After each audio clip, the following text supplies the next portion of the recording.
ఒక్క ట్రేడ్‌లో 10,000 లాస్ వచ్చింది. కోపం తట్టుకోలేక ఎలాగైనా ఈ నష్టాన్ని ఇప్పుడే రికవర్ చేయాలని వెంటనే ఇంకో ట్రేడ్ తీసుకుంటున్నారా? ఫలితం ఉన్న 10,000తో పాటు మరో 20,000 పోయాయా? దీనికి గల కారణం రివెంజ్ ట్రేడింగ్.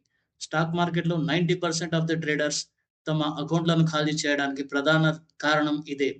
ఈరోజు ఈ వీడియోలో రివెంజ్ ట్రేడింగ్ అంటే ఏమిటి? ఎందుకు చేస్తాం? దీని నుంచి ఎలా బయటపడాలో స్పష్టంగా తెలుసుకుందాం. సాధారణంగా ఒక లాస్ క్లోజ్ అయినప్పుడు మన బ్రెయిన్ ఓటమిని అంగీకరించదు. మార్కెట్‌పై పగ తీర్చుకోవాలనే కోపంతో ఎటువంటి అనాలిసిస్ లేకుండా, రిస్క్ మేనేజ్‌మెంట్ పట్టించుకోకుండా వెంటనే గుడ్డిగా తీసుకునే ట్రేడ్‌నే రివెంజ్ ట్రేడింగ్ అంటాం. ఇది ట్రేడింగ్ కానే కాదు. కేవలం గ్యాంబ్లింగ్ మాత్రమే. దీనికి ప్రధానంగా 3 కారణాలున్నాయి.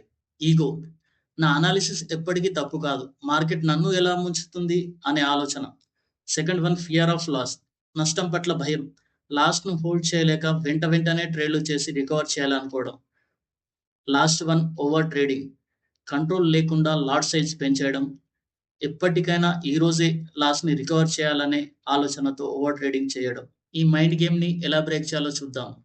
రోజుకు 2 ట్రేడ్‌లు మాత్రమే ఖచ్చితంగా చేయండి. 2 ట్రేడ్‌లలో లాస్ వస్తే సిస్టమ్‌ని క్లోజ్ చేయండి.